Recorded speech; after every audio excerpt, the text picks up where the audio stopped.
আচ্ছা, দেখো, আজকে আমরা হচ্ছে ইন্ট্রোডাকশন ক্লাস নিচ্ছি। হ্যাঁ।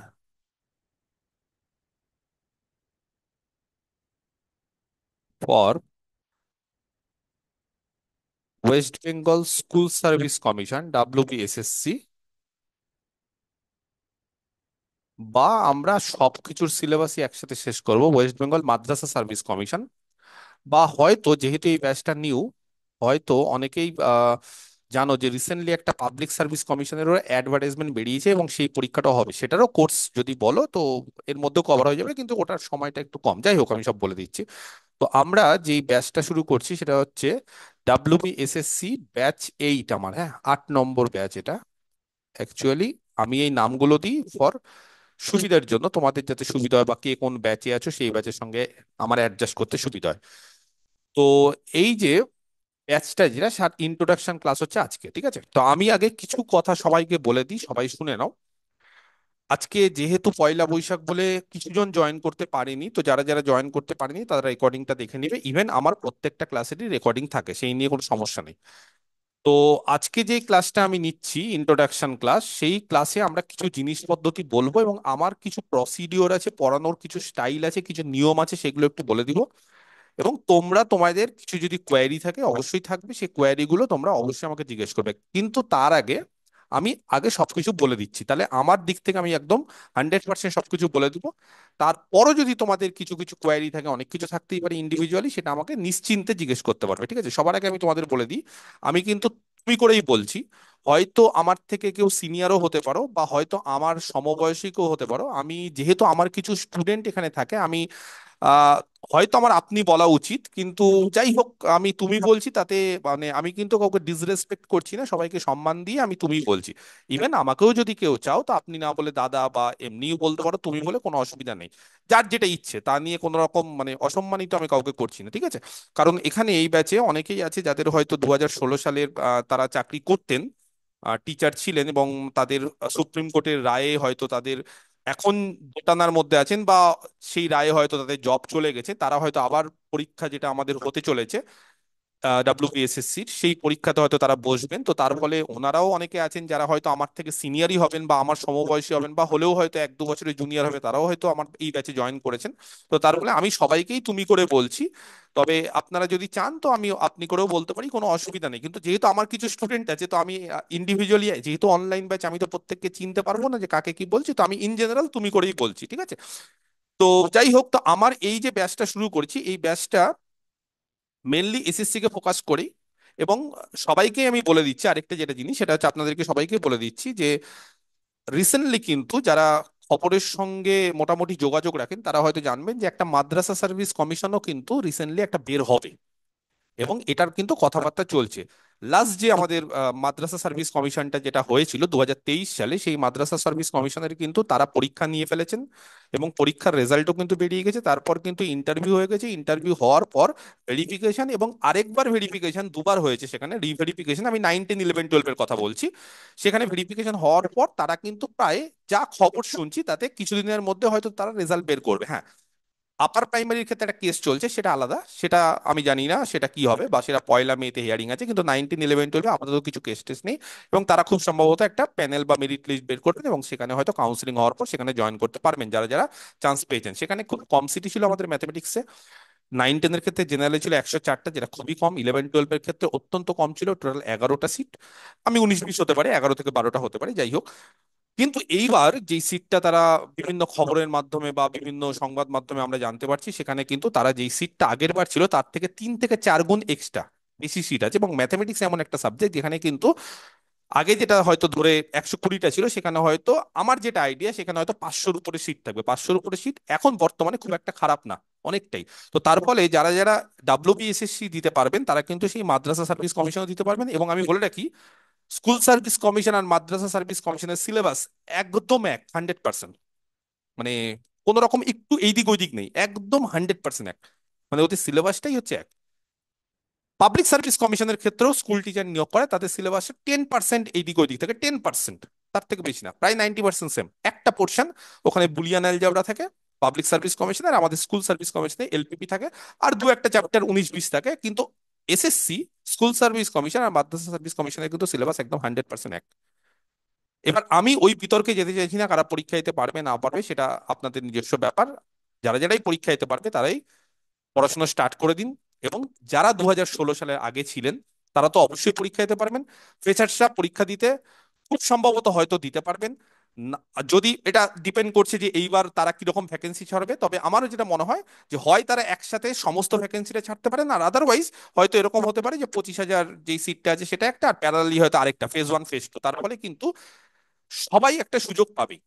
আগে যারা ছিলেন তারাও সুযোগ পাবে এবং নতুন যারা তারাও কিন্তু সুযোগ পাবে। তার ফলে একটা সুযোগ কিন্তু সামনে আসছে এবং মধ্যশিক্ষা পর্ষদ থেকে কিন্তু খুব তাড়াতাড়ি একটা চিঠি দিয়ে দিয়েছেন তারা স্কুল সার্ভিস কমিশনকে। স্কুল সার্ভিস কমিশন কিন্তু সুপ্রিম কোর্টের কাছে একটা ক্ল্যারিফিকেশন চেয়েছেন যে কারা কারা কিরকম ভাবে আমরা পরীক্ষাটা কন্ডাক্ট করবো বা তাদের মতামতটা কি, সেই ক্ল্যারিফিকেশন অনুসারে কিন্তু তারাও খুব তাড়াতাড়ি নিয়োগ করেছেন। তার ফলে হাতে কিন্তু খুব একটা বেশি সময় পাওয়া যাবে না। এবার আসি যে হাতে কতটা সময় পাওয়া যাবে। সুপ্রিম কোর্ট কিন্তু একবারও বলে দেয়নি যে নতুন ফ্রেশ সিলেকশনটা 3 মাসের মধ্যে হতে হবে। এটা একটা ভুয়ো খবর এবং সংবাদ মাধ্যম এটাকে ভুল পরিবেশন করেছে। তারা অন্য যারা ইন সার্ভিস ছিলেন, যারা স্কুলে 2016-র আগেও কোনো না কোনো একটা চাকরি থেকে হয়তো তারা ছেড়ে রিজাইন করে হয়তো 2016-তে জয়েন করেছেন, তাদেরকে আবার পুরাতন চাকরিতে বা পুরাতন ডিপার্টমেন্টে ফিরে যেতে হবে উইদিন 3 মান্থস। কিন্তু আমাদের ফ্রেশ সিলেকশনটা কিন্তু কিছু বলে দেয়নি। এবং আমি যা মনে করি আমার এত বছরের অভিজ্ঞতা দিয়ে, যে স্কুল সার্ভিস কমিশনের পক্ষে 3 মাসে পরীক্ষা নেওয়া ইম্পসিবল, একদম 100%। এবং সুপ্রিম কোর্টের রায় বেরিয়ে যাওয়ার পরও অলরেডি 10-12 দিন হয়ে গেল। আজকে আজকে 15ই এপ্রিল, রায় বেরিয়েছে 3 তারিখ খুব সম্ভবত, 2-3 তারিখ। তো তার ফলে তারা কিছুই এখনো মানে এগোয়নি, হয়তো ভেতর ভেতর অনেকটা এগোতে পারে কিন্তু আমরা কিছু জানি না বা আমরা কোনো কিছু বলিনি। এবং মিনিমাম আমার যেটা মনে হয় যে মানে অ্যাডভার্টাইজমেন্ট বের করতে অন্তত মিনিমাম যে কোনো সার্ভিস কমিশনের ক্ষেত্রে অনেক কিছু রুলস রেগুলেশন এটা ওটা করতে 1-1.5 মাস সময় লাগে। তারপর একটা 1-1.5 মাস টাইমের একটা স্প্যান দেওয়া হয়, যেই টাইমে বা একটা উইন্ডো দেওয়া হয়, যেই টাইমে কি হয় ফর্ম ফিল আপটা স্টার্ট হয়। ফর্ম ফিল আপটা স্টার্ট হওয়ার পর সঙ্গে সঙ্গে যে ফর্ম ফিল আপ হয়ে গেল আর পরীক্ষা হবে সেটা না। ফর্ম ফিল আপ হওয়ার পর সেই ফর্মগুলোকে আইডেন্টিফাই করে, সেই ফর্মগুলোকে ভেরিফাই করে, সেই ফর্মগুলো থেকে সিলেকশন করে কারা ভুল তথ্য দিচ্ছে কারা ঠিক তথ্য দিচ্ছে। সেই ক্ষেত্রে কিছু কিছু ক্যান্ডিডেট বাদ হয়, যেটা মাদ্রাসা সার্ভিস কমিশনের ক্ষেত্রে কিছুদিন আগে যেটা পরীক্ষা সেখানে হয়েছিল। কাদের বিএড আছে কাদের নন বিএড আছে সেগুলো সব তারা দেখে দেখে বাদ দেয়। সেটাই কিন্তু একটা 2-3 মাসের প্রসিডিওর। অনেক ছাত্রছাত্রী কিন্তু ফর্ম ফিল আপ করে যেহেতু অনেক দিন ধরে পরীক্ষা হচ্ছে না, তার ফলে কিন্তু এই ফর্ম ফিল আপ মানে থেকে বা ফর্ম দেখে সেখান থেকে কিন্তু বাছাই করাটা খুব সময় সাপেক্ষ। যতই স্কুল সার্ভিস কমিশন যতই মানে তারা কর্মচারী বাড়াক কিন্তু এত তাড়াতাড়ি তারা করতে পারবে না। তার ফলে একটা হাতে কিন্তু আরো 2-3 মাস সময় পাবো। তারপর তারা কোশ্চিন সেট আপ করবে। কোশ্চিন সেট আপ করার পর তারা বিভিন্ন সেন্টার তারা ফিক্সড করবেন, সেখানে ইনভিজিলেটর কত আছে না আছে এই একটা প্রসিডিওর আছে, আরো 1-1.5 মাস করতে করতে কিন্তু অ্যাডমিট কার্ড দেবে। অ্যাডমিট কার্ড দেওয়ার পর অন্তত তারপরও হয়তো আরো আমরা 15 দিন 20 দিন বা 1 মাস পাবো। আমি খুব মিনিমাল সময়টা বলছি, তাও আমরা হাতে কিন্তু মিনিমাম 6 থেকে 7 মাস পাবো। আমার যেটা মনে হয় তার থেকে আমরা বেশি সময় পাবো। এটা ধরো এপ্রিল মাস, হয়তো যদি এখন থেকে একদম ফ্রেশ সিলেকশন শুরু করে তাহলে হয়তো পরীক্ষাটা হবে 2025-এর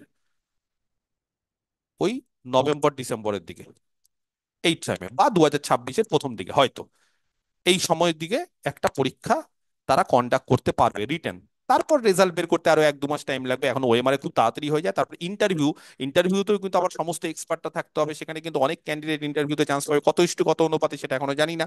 মাদ্রাসাতে যেরকম 3 জনের মধ্যে 2 জন, 1:5, 1.5:1 এইভাবে ডেকেছিলেন, তো এসএসসি তো হয়তো এরকম করবেন, বা হয়তো 2 জনের মধ্যে একজন, যেটাই হোক সেখানেও কিন্তু অনেক ক্যান্ডিডেট থাকবে, সেখান থেকে ইন্টারভিউ নিতে হবে, মেরিট লিস্ট, তারপরে কিন্তু এটা একটা বড় প্রসিডিউর, এটা কিন্তু সময় সাপেক্ষ। সেই জন্য 8-9 মাস কিন্তু বা 7-8 মাস কিন্তু মিনিমাম আমরা পাবো। তো আমি নর্মালি কি হয় যে কোনো ব্যাচ যখন শুরু করি আমি প্রথমেই বলে দিই দেখো আমার পড়ানোর স্টাইলটা একটু আলাদা।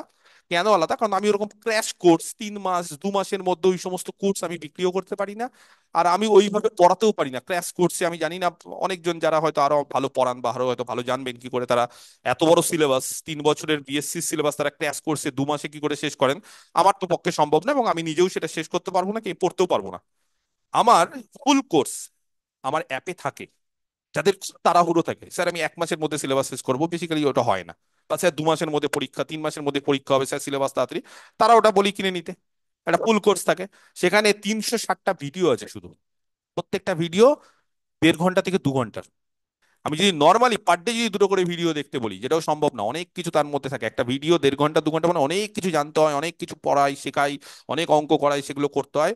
তাও 360টা ভিডিও পার ডে যদি আমি দুটো করে বলি তাও 180 দিন, 6 মাস মিনিমাম লাগবে। তারপর তাকে প্র্যাকটিস করতে হয়, রিভিশন দিতে হবে, মক টেস্ট দিতে হবে, অনেক কিছু। তার মানে আমি এমনি এমনি বলি না যে আমার কোর্সটা 10 মাস সময় লাগে, আমার কোর্সটা টোটাল 10 মান্থ সময় লাগবে, একদম 10 মাস। এবং তোমাদেরকে আমি পরিষ্কারভাবে প্রথমেই বলে দিয়েছি এবার যদি বলো স্যার 10 মাস সময় লাগবে, আপনি বলছেন কিন্তু পরীক্ষা যদি 7 মাস পাই, আমি যে করেই হোক, আমার উদ্দেশ্য বা আমাদের পড়ানোর উদ্দেশ্য বা পড়ার উদ্দেশ্য তো এটাই, যাতে করে আমরা এসএসসিটা কমপ্লিট সিলেবাস শেষ করে দিতে পারি। এবার আমি হয়তো পরীক্ষা 7-8 মাসে হলো, আর আমি হয়তো বললাম না আমি 10 মাসেই শেষ করবো, তাহলে তোমাদের লাভ নেই বেসিক্যালি, কারণ আমাদের 2-3টে পোর্শন ছেড়ে দেওয়া মানে ওখানে চাকরি পাওয়া যাবে না। তো যদি ইন কেস এরকম দেখি যে না 7-8 মাসের মধ্যে পরীক্ষা হচ্ছে, তাহলে আমি অবশ্যই 3 দিন যে সপ্তাহে পড়াই, সেই 3 দিনের জায়গায় আরো 2 দিন 5 দিন করে দেবো, বা 6 দিন করে দেবো, সেটা আমার রেসপন্সিবিলিটি। আমি কি করেই হোক তোমাদের সিলেবাস মোট কথা আমি শেষ করে দেবো, এবং তাড়াহুড়ো করে না। আমার সিলেবাস শেষ করা মানে কিন্তু আমি কমপ্লিট সিলেবাস শেষ করতে বলি। আমার সিলেবাস শেষ করানো মানে এরকম না যে স্যার মনে মনে সিলেবাস শেষ হয়ে গেল, বা একটা মিথ্যে প্রতিশ্রুতি দিলাম, একটা মানসিক শান্তি, সিলেবাস শেষ হয়ে গেল, আমি প্রত্যেকটা চ্যাপ্টার থেকে দুটো করে অঙ্ক দিয়ে বললাম সিলেবাস শেষ, এটাকে সিলেবাস শেষ করা বলে না, এটা একটা মানসিক শান্তি, কিন্তু আলটিমেটলি পরীক্ষার হলে গিয়ে দেবে কিছুই পারছো না। তো তার ফলে এটাকে সিলেবাস শেষ করা বলে না, সিলেবাস শেষ মানে শেষ করার মতো শেষ। আমার ওল্ড স্টুডেন্ট যারা পড়ে দেখবে, আমার এখন ব্যাচ 6 ব্যাচ 7 চলছে, আরো একটা প্র্যাকটিস ব্যাচ চলছে। তোমরা হয়তো অনেকেই তাদের বন্ধু বান্ধব সেখান থেকে হয়তো আমার নাম্বার পেয়েছো, বা যেখান থেকেই হোক, তো তাদেরকে জিজ্ঞেস করে দেখবে, আমি যেই পোর্শনটা শুরু করি সেই পোর্শন আমার 1 মাস টাইম লাগে। সেই জন্য আমি 10টা পোর্শন আমাদের এসএসসি সিলেবাসে আছে, 10টা পোর্শনের জন্য আমার 10 মাস লাগে, এবং সেই একটা মাস কিন্তু আমরা থিওরি করি, প্রত্যেকটা পোর্শন থেকে একদম বেসিক থেকে স্টার্ট করি। কারণ বেসিক থেকে স্টার্ট না করলে তুমি হয়তো রিটেন কোনোদিন পেয়ে গেলে ইন্টারভিউতে আটকে যাবে, ইন্টারভিউতে আটকে যাবে। এখন ইন্টারভিউ এমন একটা জিনিস যার কোনো সিলেবাস নেই, তার ফলে তোমার কনসেপ্ট 100% কিন্তু চাই। বেসিক থেকে আমরা স্টার্ট করব, খুব ডিপলি যাবো জিনিসপত্রে, থিওরি শিখবো। তবে হ্যাঁ, ওরকম না যে প্রচুর কিছু একদম সিলেবাসের বাইরে কিছু করলাম, সেটা না, আমরা সিলেবাস ওরিয়েন্টেড করব। সিলেবাস ওরিয়েন্টেডটাই আমরা ভালো করে শিখবো। কেন আমি বলছি ডিপলি শিখবো, কারণ আমি যতই প্র্যাকটিস করাই, এখন যেরকম ভাবে অঙ্ক চলছে বা যেরকম ভাবে পরীক্ষা হয় না, সেরকম পরীক্ষাগুলোতে দেখবে প্রচুর আননোন কোশ্চিন ফেস করতে হয়। তার ফলে আমি যদি তোমাদের 1000টা কোশ্চিনও প্রত্যেকটা পোর্শন থেকে করাই, তাও হয়তো তোমরা সেখান থেকে আননোন পাবে, অবশ্যই পাবে। এবং আননোন পাওয়ার পর আমাকে বললে স্যার 1000টা কোশ্চিন করলেন কিন্তু কমন পেলাম না, তার ফলে করতে পারলাম না, সেটা কিন্তু ক্রেডিট না আমার। আমার ক্রেডিট কি, আমি কোশ্চিন করাবো হয়তো 500টা, কিন্তু থিওরি করাবো এমন ভাবে সেই 500টার বাইরেও যদি আসে, সেগুলোও তোমরা করার মতো ক্যাপাবিলিটি তোমাদের তৈরি হয়ে যাবে। সেটাই হচ্ছে আসল শেখা। কারণ অঙ্ক তো তুমি দেখবে 4টা 5টা বইতে গাদা গাদা অঙ্ক করছো, আবার ভুলতে থাকছো, তাহলে অঙ্ক করছি আর ভুলছি, করছি আর ভুলছি, এটা তো লাভ নেই। অবশ্যই রিভিশন যত দিবে তত মনে থাকবে, কিন্তু আমরা এমন ভাবে শিখবো যাতে করে কনসেপ্টটা যাতে ক্লিয়ার থাকে, তার ফলে অঙ্কটা যদি একটু এদিক ওদিকও দেয়, আমরা ঠিক আমাদের কনসেপ্ট দিয়ে অঙ্কটা বের করে আনতে পারবো। তো আমাদের টোটাল কিন্তু 10 মাস লাগবে। ইনকেস যদি পরীক্ষা আগায়, আমি নিশ্চিন্তে তোমাদেরকে বলে রাখছি, নিশ্চিন্তে থাকো, তোমাদের সিলেবাস আমি এসএসসির আগে শেষ করবোই। কেন? কারণ 2016-র পরীক্ষা যারা যারা দিয়েছো তারাও হয়তো জানতে পারবে, 2016-র পরীক্ষা 2025, এখন যে পরীক্ষাগুলো হবে 2024, সরি, 25 কেন বলছি, আমার 2024 ডিসেম্বর, সরি, 2024-এর যে, এই সরি, এটা 2025, তো এটা কোন সাল, 25 তো? হ্যাঁ, কি আছে 2025 আর 2026, ঠিক আছে, সাল চেঞ্জ হয়ে যাচ্ছে, ভুলে যাচ্ছি, তাই হোক, সময় এখন প্রচুর চলে যায়। তো আমরা 2016-র যে পরীক্ষা হতো সেখানে কি হতো, সেখানে আমরা 55টা কোশ্চিন থাকতো এরকম, সেই ক্ষেত্রে সময় প্রচুর পাওয়া যেত। এখন 100টা কোশ্চিন হয়, 90টা কোশ্চিন হয়, টাইম থেকে 1.5 ঘন্টা। তার ফলে তুমি যদি পুরো সিলেবাস কমপ্লিট না করে যাও, অনেকে এটা একটা মানে বাজে একটা, কি বলবো, যে দোষ, একটা অভ্যেস থাকে, যে স্যার ওই পোর্শনটা আমি ছেড়ে চলে গেলাম, ডিনামিক্সটা স্যার বুঝি না, ডিনামিক্সটা ছেড়ে চলে গেলাম, বাকি পোর্শনটা পড়ে গেলাম। আমাকে অনেকে বলে পরীক্ষার আগে, স্যার অ্যানালিসিসটা বুঝতে পারছি না, অ্যানালিসিসটা ছেড়ে গেলাম, কিছু কি হবে? আমি তাদের হয়তো বলতে পারি না যে কিছু হবে না, কারণ পরীক্ষার আগে আর তাকে বলে কি করবো, তাকে হয়তো আমি মানসিকভাবে শান্তি দিয়ে ঠিক আছে ছেড়ে দাও। কিন্তু বিশ্বাস করো, যদি 10খানা পোর্শন যেগুলো আমাদের আছে, সেই 10টা পোর্শনই যদি তুমি ভালো করে না করো, তাহলে কি হয়, আমাকে 100টা কোশ্চিনের মধ্যে হয়তো 50-60টা করতে হবে। কাট অফ এরকমই যায়। এই রিসেন্ট যে মাদ্রাসাটা পরীক্ষাটা হলো, সেখানে কাট অফ এত কম সিট, 104টা সিট, 98, আর 6টা হচ্ছে ফিমেল, ওখানে এসসি এসটি ওবিসি থাকে না, সব জেনারেল।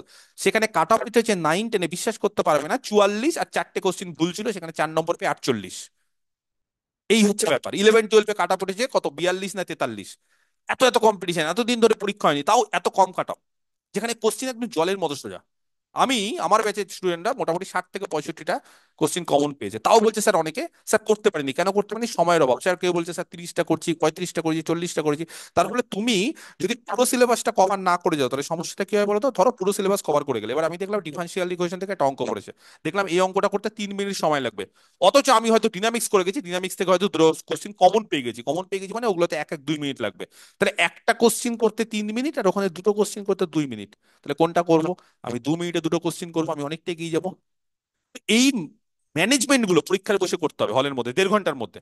এবার এই ম্যানেজমেন্ট গুলো কখন করা যায় বা এই কনফিডেন্সটা কখন আসে, যখন ফুল সিলেবাসটা কভার হয়ে যায়। তাহলে ফুল সিলেবাস কিন্তু আমাকে 100% কভার করতে হবে, এবং ফুল সিলেবাস কভার করার দায়িত্ব আমার শুধু না, তোমাদেরও। কারণ তোমাদেরকে কিন্তু আমি পড়িয়ে দেবো, আমি কভার করে দেবো, কিন্তু তোমাদেরকে কিন্তু পড়তে হবে, রিভিশন দিতে হবে।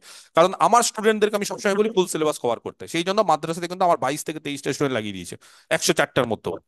বুঝতে পেরেছো? মানে গোটা ওয়েস্ট বেঙ্গল 104টা সিট, তার মধ্যে আমার স্টুডেন্টে এতক্ষণ 22-23 জন লাগিয়ে দিয়েছে। কি করে লাগালো? কারণ আমি তাদেরকে প্রত্যেককে বলে দিয়েছি ফুল সিলেবাস কভার করতে হবে।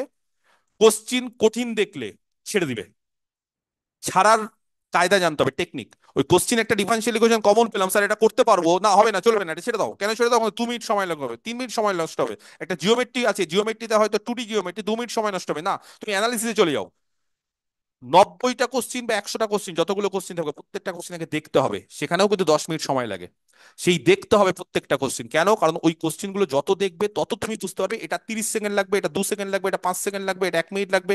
এই ম্যানেজমেন্টটা করতে করতে করতে তোমাকে স্পিডে আনতে হবে, এবং স্পিডে তোমাকে মিনিমাম 60-65টা করতে হবে। সেটা ডিপেন্ড করছে যে কোশ্চিনটা লেন্দি হচ্ছে না কোশ্চিনটা ইজি হচ্ছে। অনেক সময় কি হয়, খুব ইজি কোশ্চিনে বেশি অঙ্ক করা যায়। লেন্দি কোশ্চিন, কোশ্চিন হয়তো সোজা কিন্তু লেন্দি, লেন্দি মানে ক্যালকুলেটিভ, সেখানে হয়তো কাট অফ কমে যায়। যেমন পাবলিক সার্ভিস কমিশন একটা পরীক্ষা হয়েছিল, সেখানে 2015 সালে একবার কাট অফ গেছিল 35, অথচ 2016 সালে কাট অফ এসেছিল 71। ডবল হয়ে গেছিল। যদি বলো স্যার কোশ্চিন লেভেল, লেভেল হচ্ছে কিছু কিছু কোশ্চিন ওখানে খুব লেন্দি ছিল 2015 সালে, 2016 সালে খুব ইজি, মানে যেগুলো উত্তর দেখলে ধরো কিছু ইন্টিগ্রেশন দেখলেই বলে দিচ্ছি এটা অ্যান্সার এত। এই হচ্ছে, এই জিনিসগুলো কিন্তু তোমাদেরকে পরীক্ষার হলে খুব ঠান্ডা মাথায় কিন্তু এগুলো ম্যানেজ করতে হবে। এবং কি করে ম্যানেজ করবে? যদি ফুল সিলেবাস কভার হয়। এবার অনেক স্টুডেন্ট আছে বিশ্বাস করে যাদের অ্যানালিসিসে ডেপথ ভালো নেই, বলে স্যার অ্যানালিসিসটা না ছোটবেলা থেকে ওটা পড়িনি, ভয় লাগছে। বা অনেক স্টুডেন্ট আছে যাদের হয়তো ডিনামিক্সটা ভালো লাগে না, স্যার ডিনামিক্সটা না বুঝতে পারি না কিছু। অনেক স্টুডেন্ট আছে যাদের স্যার নিউমেরিক্যালটা উইক আছে, অনেক স্টুডেন্ট আছে যাদের স্যার এলপিটা ভালো করে পড়িনি। যার যেটাতে উইক আছে, আমার দায়িত্ব আমি সেটাতে তাকে স্ট্রং করে দেবো, কিন্তু তাকে আমার ক্লাসগুলো করতে হবে। ইন কেস আমার ক্লাস না করতে পারলেও রেকর্ডিং থাকে, কিন্তু আমি চাই সবসময় লাইভ ক্লাস করো। কারণ লাইভ ক্লাসে দেখবে যে আমি অনেক, আমার স্টুডেন্ট থাকবে বিভিন্ন জায়গার স্টুডেন্ট, তারা বিভিন্ন রকম কোশ্চিন করবে, তুমি কোশ্চিন করতে পারো, তার ফলে কি 1 to 1 যে কমিউনিকেশন সেটা ভালো হবে। সবাই কি কোশ্চিন করতে দেখবে, এবং একটা পড়ার চাহিদা বা একটা পড়ার প্রতি একটা অ্যাট্রাকশন তৈরি হবে। এবং যখন ইজি ইজি জিনিসগুলো, বেসিক বেসিক জিনিসগুলো, আমি কিছু কিছু জিনিস যেগুলো তোমাদের ডাউট থাকবে সেগুলো যখন ক্লিয়ার করব, তখন দেখবে ব্যাপারটা ভালো লাগবে, এবং লাইভ ক্লাস করার একটা ইচ্ছে জাগবে, এবং পড়াশোনা করার একটা ইচ্ছে জাগবে। এখন অনেকেই হয়তো অনেক দিন পরে আবার পড়াশোনা করছো। আমাকে অনেক স্টুডেন্ট বলেছে স্যার আমার বিএসসিটা খুব উইক, বা আমি ঠিক মতো পড়িনি, বা স্যার বিএসসি অনেকদিন আগে পড়েছি, তারপর চাকরি করতাম, তারপর স্যার ক্লাস 9-10 পড়াচ্ছি, 11-12-এর সঙ্গে যোগাযোগ নেই, আমি কি পারবো? অবশ্যই পারবে, কেন পারবে না? সবাই পারবে। ফ্রেশার্সদের ক্ষেত্রে যারা অনেকেই হয়তো ডিট্যাচ, তারাও পারবে। যারা হয়তো ক্লাস 9-10 পড়াতেন, স্কুল শিক্ষক, তারাও পারবেন, আমি নিশ্চিত বলছি। কারণ আমি কিছু কিছু জিনিস বলে দিব, এবং আমি জানি কি করে পড়াশোনাটা আবার ভালো লাগাতে হয়। সেজন্য এটাকে বার্ডেন হিসেবে না, পড়াশোনা কোনোদিন বার্ডেন হিসেবে ধরলে সেটা হয় না, কোনোদিন না। আমি তো এখনো পড়াশোনা করি, আমার ভালো লাগে এখনো পড়াশোনা করতে, আমি পড়াশোনার মধ্যে থাকি, মনে হয় যে পড়াশোনা আমাকে পজিটিভ এনার্জি দেয়। কোনোদিন যদি আমি পড়াশোনার মধ্যে না থাকি, আমার একটু নেগেটিভিটি ফিল হয় যে না, আজকে মনটা ভালো নেই। পড়াশোনার মধ্যে থাকলে ভালো লাগে, আড্ডা, গল্প, এনজয়, এগুলো এক জায়গায়, এগুলো একটা আলাদা এনার্জি। কিন্তু পড়াশুনো, এটা একটা আলাদা রকমের পজিটিভ এনার্জি দেয়, যেটা আমি বলে বোঝাতে পারবো না কি ধরনের। কোনো জিনিস হুট করে পারলাম, একটা অজানা জিনিস শিখলাম, সেটা একটা মানসিক শান্তি দেয়, অন্যরকম শান্তি। সেই শান্তিটা হয়তো অনেকেই তোমরা ফিল করবে, বা অনেকে আপনারা হয়তো ফিল করবেন। যাই হোক, তো আমি আগে বলে দিই, আমি ক্লাসটা নিব, আমার তাহলে টোটাল কোর্সটা হচ্ছে 10 মাসের। কিন্তু যদি পরীক্ষা ইন কেস 7-8 মাসের মধ্যে হয়, আমি সিলেবাস শেষ করবো। তার আগে হলে, এবার যদি কেউ বলে 4 মাস বা 3 মাস, তার আগে হবে না নিশ্চিন্তে। আর হলে কিছু করার নেই, আমি কেন, পৃথিবীর কেউ পারবে না, যে পারবে সে মিথ্যা কথা বলছে 3 মাসে শেষ করবে, এটা সম্ভব না। হ্যাঁ, যদি 3 মাসে পরীক্ষা হয়, যদিও হবে না, আমি নিশ্চিত, এটা আমি কেন, যে কোনো জায়গাতে নিশ্চিত, এবং সুপ্রিম কোর্টের রায় দেখলে, এবং সম্ভবই না, বুঝতেই পারছেন যে আপনারা যে প্রসিডিউরটা যেভাবে এগোচ্ছে। তাহলে আমার কোর্স আমি দিয়ে দিব, করে নিতে হবে। কারণ এত কম সময়ে এইভাবে শেষ করা যায় না, আমার টোটাল 360টা ভিডিও। তারপরে আমরা আমরা শুরু করি কি করে?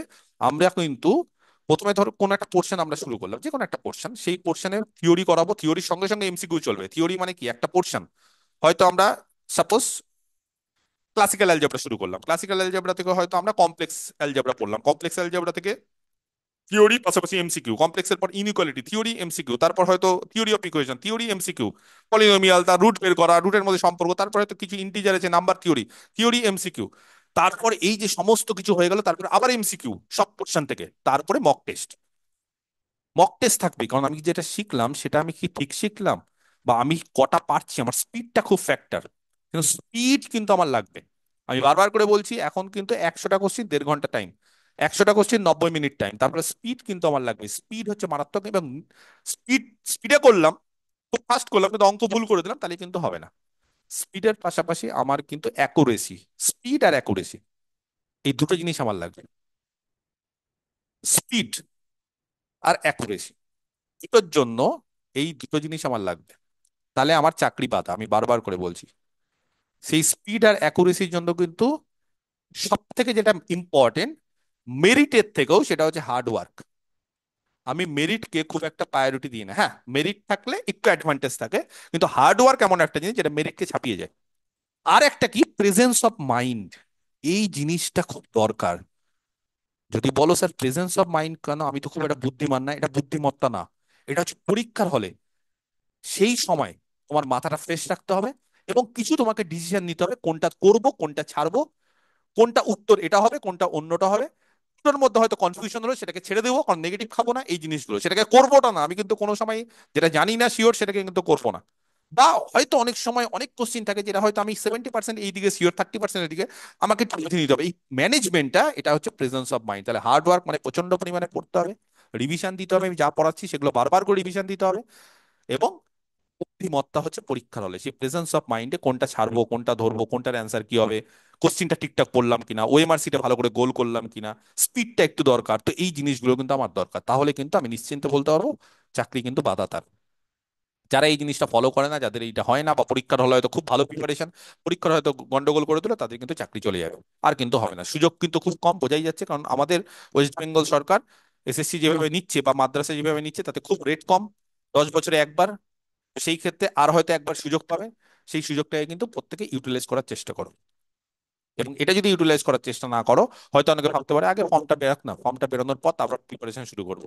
এই করতে গিয়ে মাদ্রাসা অনেকটা হয়নি, এবং অনেক ছাত্রছাত্রী আমাকে মেসেজ করেছে, স্যার মাদ্রাসার সময় না ভাবলাম কি হবে না পরীক্ষাটা, আমরা না স্যার সিজিএল এ চলে গেলাম, আমরা স্যার ক্লার্কশিপে চলে গেলাম, ফুড এসআইতে চলে গেলাম, ওগুলো পরীক্ষা বন্ধ হয়ে গেল, হলো না। ক্লার্কের একটা ক্লার্কের পরীক্ষা গন্ডগোল হলো, একটা ফুড এসআই গন্ডগোল হলো, কোশ্চিন টোশ্চিন আউট হয়ে গিয়ে আর মাদ্রাসাটা ঠিক মতো দিতে পারলো না। যারা হার্ড ওয়ার্ক করে আসছিল, যারা পড়ে আসছিল, যারা এইদিক ওইদিক যায়নি, তারা ঠিক রিটেন লাগিয়ে বেরিয়ে গেছে।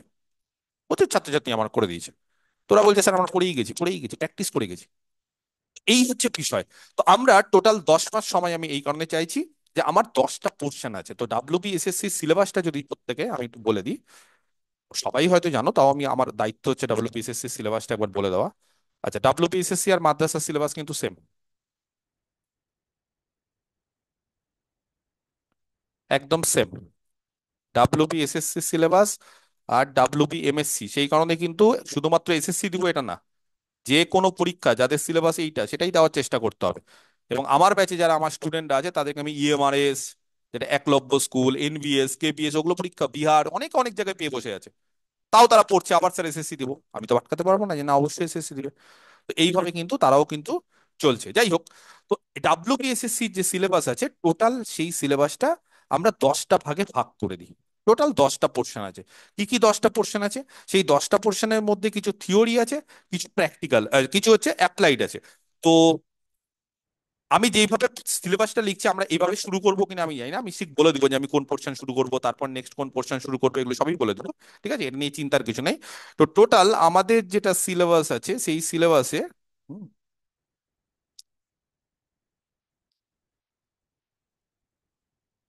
আমরা একটু বলে দিই। Number 1, abstract algebra.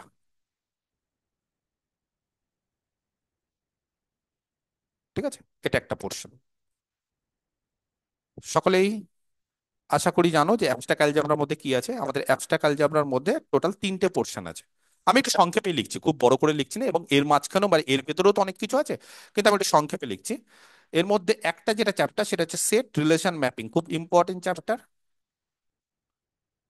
যারা যারা স্কুল টিচার 11 12 যারা পড়ান, তারা অবশ্যই এইটা জানবেন।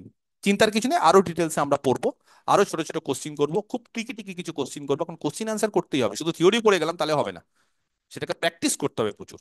তার ফলে কি, পরীক্ষার কোশ্চিনে কমন পাওয়া যাবে। মানে আমার মাদ্রাসাতে এবার, ছাত্রছাত্রী যারা পেয়েছে, তারা 20 22টা কোশ্চিনের অ্যান্সার কমন পেয়েছে। একদম ঠিক কথা বলছি। কোশ্চিন কমন পাইনি, কোশ্চিন তো বেশি পেয়েছে, 20-22টা কোশ্চিনে অ্যান্সার কমন পেয়েছে। অ্যান্সার কমন পাওয়া মানে বুঝতে পেরেছো? মানে 5 মিনিটের মধ্যে 22টা কোশ্চিন। তাহলে তো এগিয়ে যাবে, তাহলে তো সে 60, 60, 61, 62 করে পেয়েছে অনেকে। কাট অফ গেছে কম, কিন্তু তারা অনেক পেয়েছে। তারা বলছে স্যার ইন্টারভিউতে আমাকে 10-এ 0 পেলেও হবে। ইন্টারভিউ 10-এ আছে, 90টা কোশ্চেন ছিল, 90, 60, 61, কাট অফ গেছে 48। ও 48-এ যে 10 পাবে পাক 58, 60, 61 পেয়ে বসে আছে, বলছে স্যার 0 দিক তাও আমার চাকরি পাকা। এই লেভেলের পড়াশোনা করতে হবে। 22-23টা কোশ্চিন কমন, কোশ্চিনে অ্যান্সার কমন, কোশ্চিন তো আরো কমন, অ্যান্সার কমন। এগুলো আমি দিয়ে দিবো, খালি রিভিশন দিতে হবে। আমি যা করাবো রিভিশন দিতে হবে। ঠিক আছে, সেট রিলেশন ম্যাপিং। আচ্ছা, নেক্সট হচ্ছে গ্রুপ থিওরি। আরেকটা জিনিস আছে, সেটা হচ্ছে রিং আর ফিল্ড। রিং অ্যান্ড ফিল্ড, ঠিক আছে। এইগুলো হচ্ছে আমাদের অ্যাবস্ট্রাক্ট অ্যালজেব্রায় আছে। নেক্সট যে পোর্শনটা সেটা হচ্ছে লিনিয়ার অ্যালজেব্রা। অ্যালজেব্রা টোটাল আমাদের 3 রকমের আছে, হ্যাঁ, অ্যাবস্ট্রাক্ট, লিনিয়ার, আর একটা হচ্ছে classical algebra. Linear algebra, linear অ্যালজেব্রাতে কি কি আছে? খুব কমন সব জিনিস যেগুলো প্রত্যেকেই তোমরা জানো, যে লিনিয়ার অ্যালজেব্রাতে ফার্স্ট যেটা আছে সেটা হচ্ছে ম্যাট্রিক্স অ্যান্ড ডিটারমিনেন্ট। এখান থেকে কিন্তু খুব সুন্দর সুন্দর কোশ্চিন আসে, এবং এই জিনিসগুলো কিন্তু যারা স্কুল টিচার 11-12 যারা পড়ান তারা কিন্তু ম্যাট্রিক্স ডিটারমিনেন্ট অবশ্যই জানতেন। 2 নম্বর, ভেক্টর স্পেস, খুব সুন্দর জিনিস, খুব ইজি জিনিস। আমি একদম বেসিক থেকে শুরু করব, তার ফলে কোনো চিন্তা নেই, এবং যেভাবে শেখাবো একদম 100% শেখা যাবে। নেক্সট যেটা আছে সেটা হচ্ছে আইগেন ভ্যালু, আইগেন ভেক্টর, খুব ইম্পর্টেন্ট একটা চ্যাপ্টার। এখান থেকে খুব ট্রিকি ট্রিকি কোশ্চিন আসে, কার আইগেন ভ্যালু কত হবে, কার আইগেন ভেক্টর কত হবে, এবং এগুলো কিন্তু সময় সাপেক্ষ, কিন্তু আমরা কিছু নিয়ম জানবো শর্টকাট, যার ফলে সময়টা যাতে বাঁচানো যায়। আর লিনিয়ার ট্রান্সফরমেশন। আচ্ছা, আমি কিন্তু যেই সিলেবাসটা দিচ্ছি সেই সিলেবাসটা 9, 10, 11, 12 মিলিয়ে, মানে আমি একটু বলে দিই ছোট্ট করে, এই লিনিয়ার ট্রান্সফরমেশন এই পোর্শনটা কিন্তু 11-12-এ আছে শুধু। তবে আমি ছাত্রছাত্রীদের অ্যাডভাইস করি, কিছু কিছু পোর্শন যেগুলো 11-12-এ আছে, 9-10-এ মেনশন করা নেই, তাও আমরা পড়বো। কেন পড়বো? কারণ এর আগের বারও আমি দেখেছি মাদ্রাসা হোক বা স্কুল সার্ভিস কমিশন হোক, তারা কিন্তু একটু 19-20 কোশ্চেন সিলেবাসের বাইরে থেকে দিয়ে দেয়। মানে একদম হুবহু যে সিলেবাস আমরা পড়বো ওটা দেখি সেটা না, একটু আদার্স যেগুলো হয়তো 11-12 আছে সেগুলো শিখে রাখবো। তার ফলে শুধুমাত্র রিটেন না, এটা ইন্টারভিউতে সাহায্য করবে।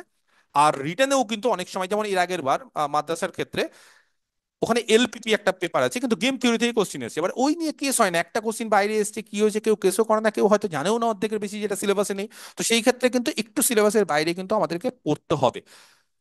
তাহলে এই হচ্ছে পার্থক্য। এবং বলে রাখি, 9, 10, 11, 12 সিলেবাসের মধ্যে কিন্তু বেশি কিছু পার্থক্য নেই এসএসসির। 10 থেকে 15%, মানে 11-12-এ যা আছে 9-10-এও তাই আছে, তবে 11-12-এ এক্সট্রা 10 থেকে 15% বেশি আছে। কোন কোন পোর্শন বেশি আছে আমি বলেও দিলাম, এই যে এই পোর্শনটা বেশি আছে। বা একটা পোর্শন আছে হয়তো ইনার প্রোডাক্ট স্পেস, যেটা খুব একটা আসেও না, আমি খুব একটা করাইও না, কারণ এই পোর্শন থেকে কোশ্চিন আসে না, সেটা ইনার প্রোডাক্ট স্পেসটা 11-12 একটু বেশি আছে। আর লিনিয়ার ট্রান্সফরমেশন, অ্যাবস্ট্রাক্ট অ্যালজেব্রায় যা আছে 9-10-এ তাই 11-12-এ আছে। আর 9, 10, 11, 12-এর কোশ্চিনের লেভেলও এখন প্রায় একই হয়, তাই নিয়ে কোনো চিন্তা নেই। নেক্সট হচ্ছে ক্লাসিক্যাল অ্যালজেব্রা, খুবই ইম্পর্টেন্ট একটা পোর্শন। তাহলে দুটো এক, 3টে পোর্শন হলো এটা নিয়ে। সেই ক্লাসিক্যাল অ্যালজেব্রার আন্ডারে কি কি আছে, যারা যারা প্র্যাকটিসের মধ্যে আছে তারা তো সবকিছু জানবে, আর যারা যারা নতুন শুরু করছে তারাও সবকিছু পারবে। সেটা হচ্ছে কমপ্লেক্স, একদম কমপ্লেক্স অ্যালজেব্রা, খুব ভাইটাল। অনেকের কমপ্লেক্স নিয়ে ভয় থাকে, চিন্তার কিছু নেই, ঠিকভাবে ভালো করে শিখিয়ে দিব, এবং সমস্ত কিছু কোশ্চিন অ্যান্সার সলভ করলে সব পারা যাবে কমন। নেক্সট হচ্ছে থিওরি অফ ইকুয়েশন, খুব ইম্পর্টেন্ট। এই দুটো হচ্ছে 9-10-এ আছে, আর 11-12-এ এক্সট্রা, মানে এগুলোও আছে, প্লাস 11-12-এ ইন্টিজার্স আছে, 9-10-এ উল্লেখ নেই। তবে আমি 9-10-এর ছাত্রছাত্রীদেরকে ইন্টিজার্স করাই। কেন করাই? কারণ কিছু কিছু কোশ্চিন আছে 2 টু দি পাওয়ার 100 তার ইউনিট ডিজিট, একক ঘরের সংখ্যা, 3 টু দি পাওয়ার 100 তার একক ঘরের সংখ্যা, এগুলো কিন্তু ইন্টিজার চ্যাপ্টারে, কিন্তু এগুলো 9-10-এ চলে আসে। তার ফলে সিলেবাস তারা সেই 10 বছর আগে কি করে গেছে সেখানে কিন্তু ওটা ধরে আমাদের কিন্তু এখন কোশ্চিন করানো হয় না, আমাদের কিন্তু এখন অনেকটা অ্যাডভান্স হয়ে গেছে। তার ফলে কিন্তু এই দিক ওই দিক থেকে কোশ্চিন আসে। এবং ইনইকুয়ালিটি, ইনইকুয়ালিটি মানে M, GM, arithmetic mean, harmonic mean, তো সেইগুলো আমাদের সিলেবাসে থাকার কোনো প্রয়োজন আছে নাকি? সেগুলো না থাকলেও, উল্লেখ না থাকলেও কিন্তু আমরা করবো। তাহলে আমরা কিন্তু এই পোর্শনগুলো সবই করব। তবে আমি বলে রাখি, এই দুটো পোর্শন হচ্ছে আমরা 9, 10 আর 11-12-এ উল্লেখ নেই, তাও আমরা করব। আমি ছাত্রছাত্রীদের সবসময় বলবো কনসেপ্ট ক্লিয়ার করার জন্য এই দুটো পোর্শন 11-12-এ এক্সট্রা ভাবে উল্লেখ আছে, ঠিক আছে? এই সামান্য একটা দুটো করে চ্যাপ্টার এক্সট্রা থাকে। নেক্সট যেটা পোর্শন সেটা হচ্ছে ডিফারেন্সিয়াল ইকুয়েশন। ডিফারেন্সিয়াল ইকুয়েশন খুব ইম্পর্টেন্ট একটা চ্যাপ্টার। এখান থেকে কোশ্চিনের, মানে কোশ্চিন প্রচুর আছে, কিন্তু কোশ্চিনের অ্যান্সার গুলো একটু লেন্দি হয়। তার ফলে আমি সবসময় আমার ছাত্রছাত্রী অ্যাডভাইস করি এখান থেকে কোশ্চিনের উত্তর মুখস্থ করতে, এগুলো সব বলে দেবো ব্যাচে, কোথায় কি উত্তর মুখস্থ করতে হয়, কি করতে হয়, উত্তর কমন দিয়ে দিব। কোশ্চিন কমন ছেড়ে দাও, উত্তর কমন। আচ্ছা, এখান থেকে ফার্স্ট যে চ্যাপ্টারটা থাকে সেটা হচ্ছে ফার্স্ট অর্ডার ফার্স্ট ডিগ্রি, একদম basic. First order first degree differential equation, এগুলো সবই কিন্তু আমাদের ওডি আছে, হ্যাঁ, আমাদের অর্ডিনারি ডিফারেন্সিয়াল ইকুয়েশন সিলেবাস আছে। তারপরে আমাদের ট্র্যাজেক্টরি আছে একটা সিলেবাসে, খুব ইম্পর্টেন্ট ট্র্যাজেক্টরি, সবার আশা করি মনে পড়ছে আমি বলার সঙ্গে সঙ্গে। তারপর যেটা আছে সেটা হচ্ছে হায়ার অর্ডার ডিফারেন্সিয়াল ইকুয়েশন। তারপর যেটা আছে সেটা হচ্ছে সিঙ্গুলার সলিউশন দিয়ে হায়ার ডিগ্রি, এই সমস্ত জিনিসপত্র আছে। তার সঙ্গে কচি অয়েল আর হোমোজিনিয়াস এগুলো আছে, সব এর মধ্যেই ঢুকে যাবে, চিন্তা নেই। অপারেটর টপারেটর দিয়ে করতে হবে, এই হচ্ছে আমাদের সিলেবাসে আছে। ওকে, তাহলে এই গেল হচ্ছে চারটে পোর্শন। নেক্সট আমি নিচে লিখছি, সুবিধা হবে তাহলে। 5 নম্বর, নিউমেরিক্যাল অ্যানালিসিস।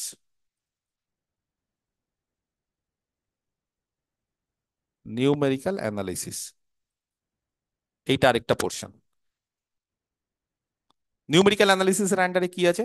নিউমেরিক্যাল অ্যানালিসিসের আন্ডারে কয়েকটা চ্যাপ্টার আছে, এর সিলেবাসটা খুবই ছোট, এটা 1 মাসের আগেই শেষ হয়ে যায়। কোনো কোনো জিনিস 1 মাসের বেশি লাগে, কোনো কোনো জিনিস 1 মাসের কম লাগে, এইভাবে অ্যাডজাস্ট করে আমাদের চলতে হয়। তার ফলে আলটিমেটলি অন এভারেজ 1 মাসই সব লাগবে। নিউমেরিক্যাল অ্যানালিসিসের মধ্যে ফার্স্ট যেটা চ্যাপ্টার সেটা হচ্ছে এরর, বিভিন্ন ধরনের এরর থাকে, সেই এরর গুলো নিয়ে আমরা আলোচনা করবো। Round off error, significant error, truncation error, সেগুলো আমরা আলোচনা করবো। নেক্সট যেটা থাকে সেটা হচ্ছে method of finding roots, root বের করার মেথড। সেই কিছু কিছু মেথড আছে, সেই মেথড গুলোর মধ্যে নিউটন র্যাফসন, বাইসেকশন, ফিক্সড পয়েন্ট খুব ইম্পর্টেন্ট মেথড, আরো মেথড আছে, রেগুলার পলিসি, এগুলো সব করবো। নেক্সট যেটা হচ্ছে ইন্টিগ্রেশন, ইন্টিগ্রেশন করতে হয় নিউমেরিক্যালি, সেই ইন্টিগ্রেশনের মধ্যে কিছু কিছু ইম্পর্টেন্ট মেথড আছে, সেটা হচ্ছে সিমসন 1/3, ট্র্যাপিজয়েডাল রুল, সিমসন 3/8। আমাদের সিলেবাসে ট্র্যাপিজয়েডাল আর সিমসন 1/3 বেশি আছে, তাও আমি 3/8টা অনেক সময় কিছু কিছু জিনিস বলে দেই, ফর্মুলাটা বলে দিই অন্তত, যদি কোথাও থেকে কোন জিনিস চলে আসে। আর নেক্সট যেটা সেটা হচ্ছে নিউটনস ফরওয়ার্ড আর নিউটনস ব্যাকওয়ার্ড ডিফারেন্স, মানে পলিনোমিয়াল ইন্টারপোলেশন।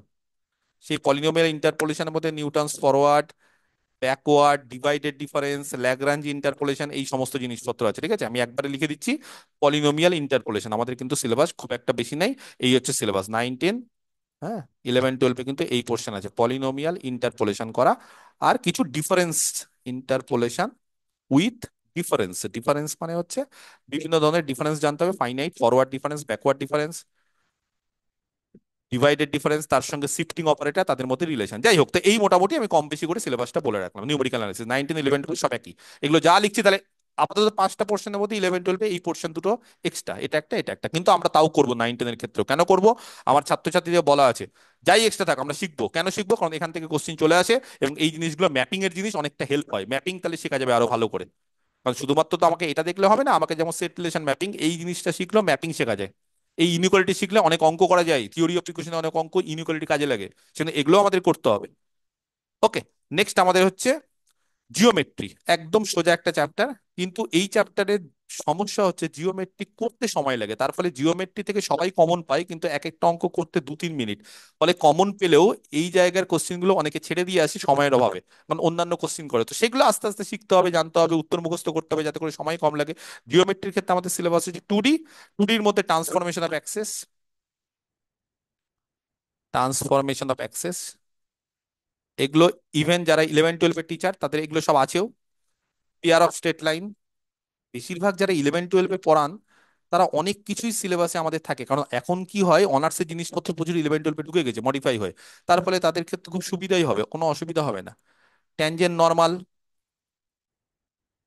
এই সমস্ত জিনিস, পোল পোলার, এই সমস্ত জিনিসপত্রগুলো আমাদের সিলেবাসে আছে। আর 3Dর ক্ষেত্রে কি আছে? 3Dর ক্ষেত্রে সিলেবাসটা খুবই কম। একটা হচ্ছে ডিরেকশন কোসাইন আর ডিরেকশন রেশিও দিয়ে একটা চ্যাপ্টার আছে খুব, একটা হচ্ছে স্ট্রেট লাইন দিয়ে চ্যাপ্টার আছে, একটা প্লেন আর স্ফিয়ার, ব্যাস। এই হচ্ছে, যদিও স্ফিয়ারটা 11, 12-এ আছে, বাকি এগুলো সব 9, 10-এ আছে। এই হচ্ছে আমাদের জিওমেট্রি সিলেবাস, এগুলো খুব কমন সিলেবাস। নেক্সট যেটা আছে সেটা হচ্ছে ভেক্টর অ্যালজেব্রা বা ভেক্টর ক্যালকুলাস। এটা সব থেকে ছোট এবং সব থেকে ইজিয়েস্ট চ্যাপ্টার। আগে আমি ভেক্টর ক্যালকুলাসটা করাতাম না, ছেড়ে দিতাম, যে করতে হবে না, সবাই মানে করতে হবে না, মানে তোমরা নিজেরাই করতে পারবে। তো তারপর এখন আমি করাই, এখন সময় পাওয়া যায়, করাই, কোনো অসুবিধা নেই। তো ভেক্টর ক্যালকুলাসের মধ্যে কি আছে? ভেক্টরের বিভিন্ন প্রপার্টিস, একদম বেসিক জিনিস, ভেক্টরের সামেশন মানে অ্যাডিশন, ভেক্টরের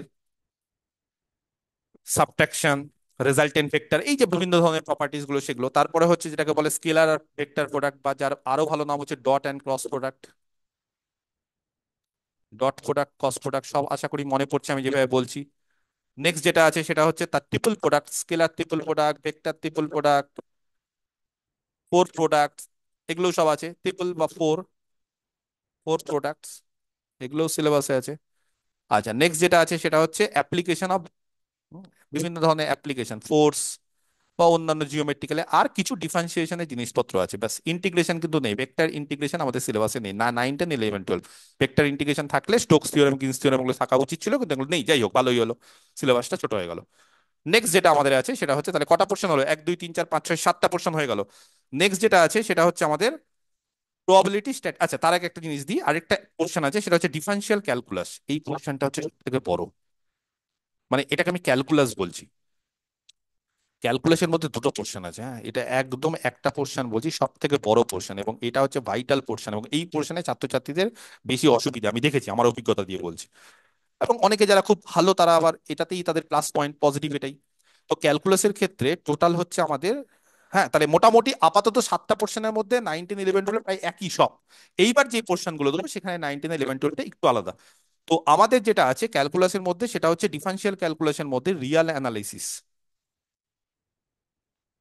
রিয়াল অ্যানালিসিস, রিয়াল অ্যানালিসিসের আপ টু ডিফারেন্সিবিলিটি অব্দি 9 10-এ, আপ টু ডিফারেন্সিবিলিটি, এটা হচ্ছে 9 10-এ। নেক্সট যেটা আছে সেটা হচ্ছে function of several variables, multi variable calculus. হ্যাঁ, সেভারাল মানে একাধিক ভেরিয়েবল, এটা 11 12-এও আছে, 9 10-এও আছে, খুব ইম্পর্টেন্ট। আচ্ছা, নেক্সট যেটা সেটা হচ্ছে অ্যাপ্লিকেশন, মানে এই যে ডিফারেন্সিয়াল ক্যালকুলাসের অ্যাপ্লিকেশন, মানে তার মধ্যে ট্যানজেন্ট, নর্মাল, ঠিক আছে, কার্ভেচার, অ্যাসিমটোট, যদি অ্যাসিমটোটটা 11 12 আছে সেগুলো আমি ডিটেলসে সব বলে দেবো যখন আমি করাবো। আর একটা হচ্ছে ইন্টিগ্রাল ক্যালকুলাস। ইন্টিগ্রাল ক্যালকুলাসে বিভিন্ন ধরনের ইন্টিগ্রেশন থাকবে, হ্যাঁ, বিভিন্ন ধরনের ইন্টিগ্রেশন থাকবে ইন্টিগ্রাল ক্যালকুলাসের মধ্যে, ইন্টিগ্রাল ক্যালকুলাস। তারপর তার অ্যাপ্লিকেশন থাকবে, এরিয়া বের করা থাকবে, কিছু কিছু ক্ষেত্রে ডবল ইন্টিগ্রাল আছে, সেগুলো 11 12 আছে। এই পোর্শনটাতে কিন্তু সিলেবাসটা বেশি। হ্যাঁ, এই ইন্টিগ্রাল ক্যালকুলাসটা কিন্তু বেশিরভাগ এই পোর্শনে কিন্তু এই যে আপ টু ডিফারেন্সিবিলিটি অব্দি আছে, কিন্তু রিয়াল অ্যানালিসিস হচ্ছে রিম্যান ইন্টিগ্রেশন বলে একটা পোর্শন আছে, যেগুলো কিন্তু সব 11 12-এ আছে। আর এগুলো 11 12-এর জিনিস, হ্যাঁ, রিম্যান ইন্টিগ্রেশন, যদিও ডিফারেন্সিয়াল ক্যালকুলাস, ইন্টিগ্রাল ক্যালকুলাস 11 12-এ দু একটা চ্যাপ্টার এক্সট্রা আছে। তারপরে improper integration, sequence of function, series of function, আর লেখার জায়গা নেই, এগুলো কিন্তু 11 12-এ সব। হ্যাঁ, এগুলো কিন্তু সব 11 12, লাল কালিগুলো। তাহলে 11 12-এ কিন্তু এই অ্যানালিসিস পোর্শনটা বা ক্যালকুলাস পোর্শনটা কিন্তু এটা এক্সট্রা আছে, বেশি না, অল্প এক্সট্রা আছে, ঠিক আছে, 11 12-এ। 9 10-এর ক্ষেত্রে যা আছে সেটাই, প্লাস 11 12-এ যদি পরীক্ষা হতো তাহলে একটু এক্সট্রা আছে। নেক্সট আর দুটো পোর্শন আমাদের বেঁচে আছে, একটা হচ্ছে probability and statistics. Probability and statistics এই একটা পোর্শন। আর একটা পোর্শন লাস্ট যেটা সেটা হচ্ছে ডিনামিক্স। এই টোটাল আমাদের 10টা পোর্শন সিলেবাসে।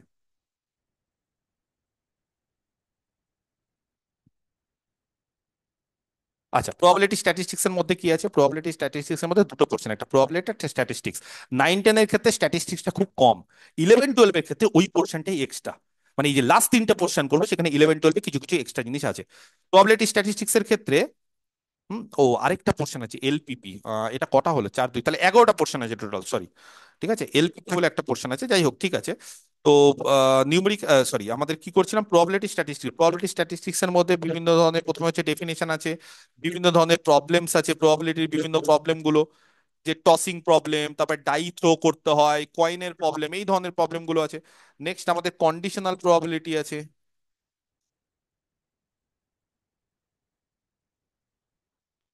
নেক্সট আমাদের ডিস্ট্রিবিউশন আছে, যদিও ডিস্ট্রিবিউশনটা খুব কম আছে 9 10-এর ক্ষেত্রে, 11 12-এর ক্ষেত্রে বেশি আছে, তাও আমি 9 10-এর ক্ষেত্রেও করতে বলি, কনসেপ্ট ক্লিয়ার হয়। নেক্সট আমাদের স্ট্যাটিস্টিক্স আছে, সেই স্ট্যাটিস্টিক্স এর mini median, mode, central tendency, এগুলো 9 10-এ আছে, আর বেশি পোর্শন হচ্ছে 11 12-এ আছে। এই স্ট্যাটিস্টিক্স এর বেশিরভাগ পোর্শনটা 11 12-এ আছে, 9 10-এ খুব কম আছে। বাকি প্রবাবিলিটি মোটামুটি একই। আচ্ছা, আরেকটা পোর্শন হচ্ছে ডিনামিক্স। ডিনামিক্স যে পোর্শনটা, সেই ডিনামিক্স এর মধ্যে আমাদের, হ্যাঁ, ছোট ছোট শয়ে শয়ে জিনিস আছে। আচ্ছা, এখানে 11 12-এর ক্ষেত্রে মানে টোটাল ডিনামিক্সটাকে, মানে মেকানিক্স অ্যাকচুয়ালি বলা হয়, মেকানিক্স 1, মেকানিক্স 2। তো তার মধ্যে এখানে 1 আর 2, হ্যাঁ, 1 পোর্শনটা হচ্ছে 9 10-এ আছে, আর 11 12-এ 1 2 দুটোই আছে। তার মধ্যে আমাদের ফার্স্ট যে চ্যাপ্টার সেখানে হচ্ছে আমাদের ভেলোসিটি, অ্যাক্সেলারেশন, তাদের মধ্যে যে সম্পর্ক সেগুলো করানো হয়। খুব সোজা সোজা জিনিস। নেক্সট আমাদের যেটা আছে সেটা হচ্ছে simple harmonic motion, SHM। Next যেটা আমাদের সেটা আছে ওয়ার্ক পাওয়ার এনার্জি।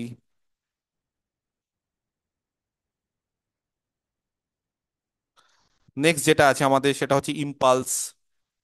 আরো অনেক চ্যাপ্টার আছে, আমি সংক্ষেপে কয়েকটা চ্যাপ্টার লিখছি, ঠিক আছে।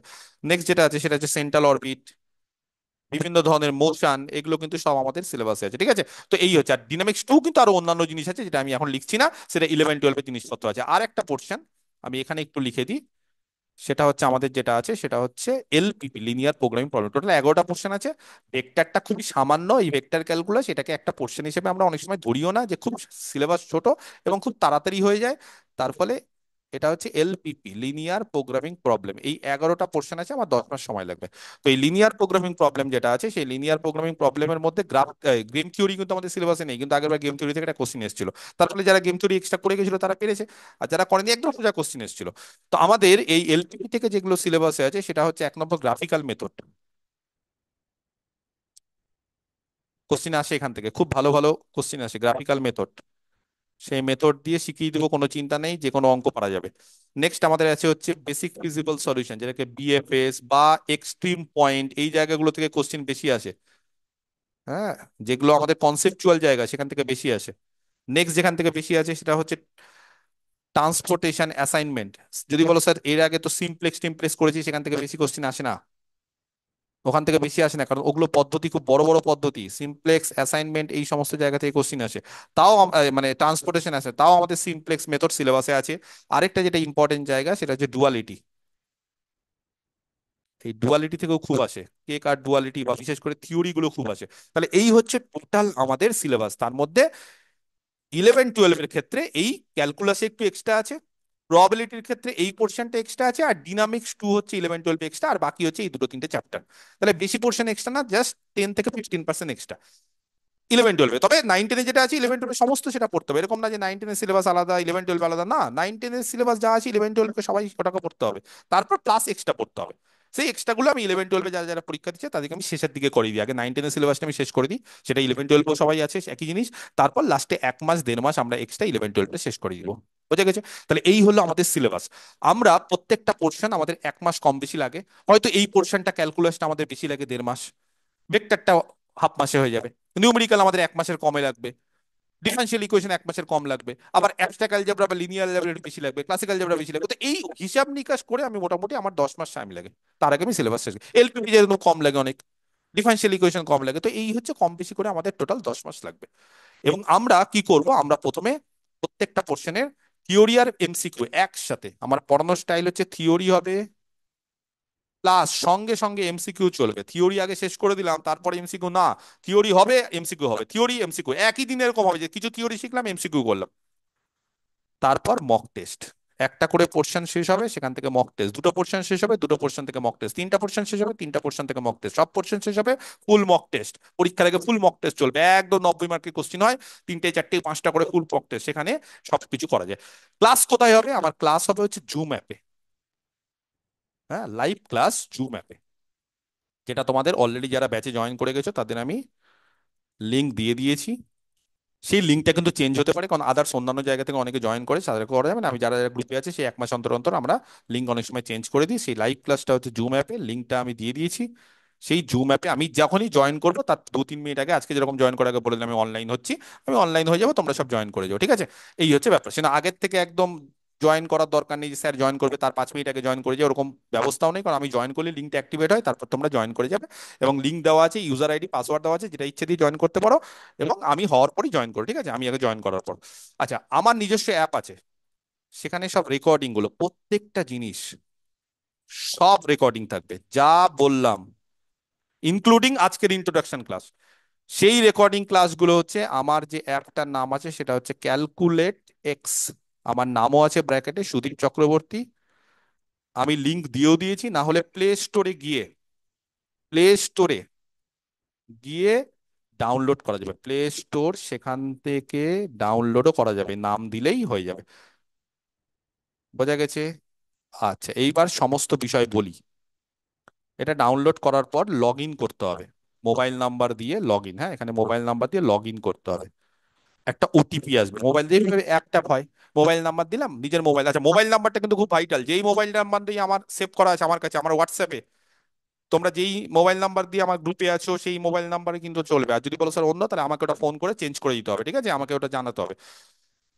যাই হোক, যেটাই করো সেটা আমাকে জানাতে হবে, আমি কিন্তু ওটা অ্যাক্সেস দেবো, আমি কিন্তু না অ্যাক্সেস দিলে তোমরা কিন্তু সেটা অ্যাক্সেস করতে পারবে না। লগ ইন করবে, লগ ইন করার পর ওটিপি আসবে, করার পর নিজের নাম এটা ঠিকঠাক দেবে, ফুল নেম, ওই অর্ধেক নাম দিলে হবে না, এখন একই নামে অনেক স্টুডেন্ট আছে, আমার কিন্তু গন্ডগোল হয়। নিজের ইমেল আর মোবাইল নাম্বার, এটা তো প্রথমেই দিতে হচ্ছে, এই তিনটে জিনিস, বাকি কিছু দাও না দাও অনেক কিছু আছে সেগুলো তোমাদের ব্যাপার, কিন্তু এই তিনটে নাম্বার মাস্ট, এবং তিনটে নাম্বার অ্যাকুরেট হতে হবে, উল্টো পাল্টা দিলে হবে না। এটা দেওয়ার পর আমার অ্যাপটাতে খুলে যাবে, আমার অ্যাপ সুন্দরভাবে এরকম একটা অ্যাপ থাকবে, সেই অ্যাপে নিচের দিকে এখানে চারটে পাঁচটা অপশন থাকবে, ট্যাব থাকবে, এখানে থাকবে ব্যাচ, ব্যাচ ট্যাব, আমি যে ব্যাচে, তোমরা ব্যাচ 8-এ থাকবে, WBSSC ব্যাচ 8, আমি জয়েন করে দিব, তারপর দেখা যাবে। ব্যাচ ট্যাবে ঢুকবে, এখানে থাকবে প্রোফাইল, এখানে থাকবে স্টোর বা কিছু, যারা পারচেস করে আমার কোর্স তারা এগুলো থাকে, এগুলো হোম, এরকম অনেক কিছু থাকে। এই প্রোফাইল অপশনে যেতে হবে, আমার কথাটা ভালো করে শুনতে হবে, হ্যাঁ। লগ ইন করলে ওটিপি আসলো, নাম টাম দিলে, নেওয়ার পর প্রোফাইল অপশনে যাবে, আমার একটা খুলে প্রোফাইল অপশন, প্রোফাইল অপশনে যাওয়ার পর প্রোফাইল অপশনে ক্লিক করলে এই জায়গাতে একটা অপশন থাকে, এটা হচ্ছে ইনফো। ইনফো মানে তোমার ডিটেলস, ইনফো নিজের ডিটেলস, পুরো একদম ডিটেলস, সেই ইনফোর মধ্যে বেসিক যে information, personal details, basic information, basic ইনফরমেশনের মধ্যে এই জিনিসটা থাকবে, এটাকে বলে বেসিক ইনফরমেশন। এই বেসিক ইনফরমেশনটা ক্লিক করে এই যে নাম, ইমেল, মোবাইল নাম্বার, তার স্ক্রিনশটটা আমাকে হোয়াটসঅ্যাপে দিতে হবে, বোঝা গেল? এই ইনফোর টেক এ স্ক্রিনশট, যদি কারোর বুঝতে অসুবিধা হয় রেকর্ডিং দেখে নিবে আমি কি বললাম, সেই স্ক্রিনশটটা নিয়ে আমাকে সেন্ড করতে হবে, সেন্ড কোথায়, me at my WhatsApp number, আমার হোয়াটসঅ্যাপ নাম্বারে, যেটা সবার কাছে আছে, গ্রুপে করলে হবে না, বা গ্রুপে আমি এখন অ্যাক্সেসও দেইনি, 9432849311, এই নাম্বারে আমাকে হোয়াটসঅ্যাপে, স্যার আমার এটা ইনফো, আমি তারপর কি করব, আমি তোমাদেরকে অ্যাড করে দেবো আমার এই ব্যাচে। অ্যাড করার পর আমি যেই বলবো যে অ্যাড ইট, আচ্ছা স্ক্রিনশট পাঠানোর সঙ্গে সঙ্গে কিন্তু অ্যাড করবো না, আমি ঠিক অ্যাড করে দেবো, আমি সময় মতো 1-2 দিনের মধ্যে সব অ্যাড করে দেবো। সেই অ্যাড করার পর এখানে ব্যাচ ট্যাবে যাবে, ব্যাচ, এই ব্যাচ ট্যাবে গিয়ে দেখবে WPSSC ব্যাচ 8 আছে, সেই ব্যাচ 8-এ ঢুকবে, আমি সব ভিডিও দিয়ে দেবো আরেকবার করে কি করে সব করতে হয়, চিন্তা নেই, আপাতত একটা মৌখিক বলে রাখছি। সেই ব্যাচে ঢোকার পর ওখানে গিয়ে বহুত অপশন আছে, ভিডিওস, টেস্ট, ক্লাস নোট, এরকম অনেক ধরনের অপশন আছে, তার মধ্যে ভিডিওস অপশনে যেতে হবে, ভিডিওস অপশনে গেলে প্রত্যেকটা পোর্শনের ভিডিওস থাকবে, একদম ফোল্ডার করে করে, যেগুলো হয়ে যাচ্ছে, আগেকার জিনিস হবে না। ধরো আমি সাপোজ শুরু করলাম নিউমেরিক্যাল, তাহলে নিউমেরিক্যালের সমস্ত ভিডিওস, লেকচার 1, লেকচার 2, লেকচার 3, এগুলো সব থাকবে। আর সব পিডিএফ গুলো পেয়ে যাবে, বা পিডিএফ গুলো আমি হোয়াটসঅ্যাপ গ্রুপের ডেসক্রিপশনেও দিয়ে দিই।